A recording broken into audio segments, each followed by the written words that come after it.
Hello everyone, if you wanted to know how you can download Adobe After Effects on your computer, then you have come to the right place because in this video I'm going to show you how you can get Adobe After Effects on your computer easily.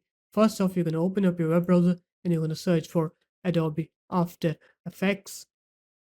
You're going to click onto this first link from adobe.com,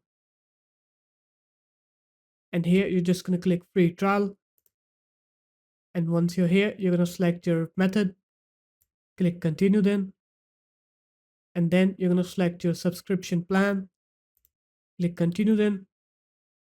And here you're going to put in your payment details. So you're going to put in your credit card's number, your expiry month and year, along with the security code. After that, you're going to put in your first and your last name. And then you're going to put in your country or region. The phone number is optional. So after you put in all of those details, you're going to click continue to verification. And then you can verify your credit card's details. And then you can download Adobe After Effects on your computer. So there it is, guys. That's how easy it was. If you guys found this video helpful, make sure to leave a like, comment, and subscribe to the channel, and I'll see you in my next video. Peace.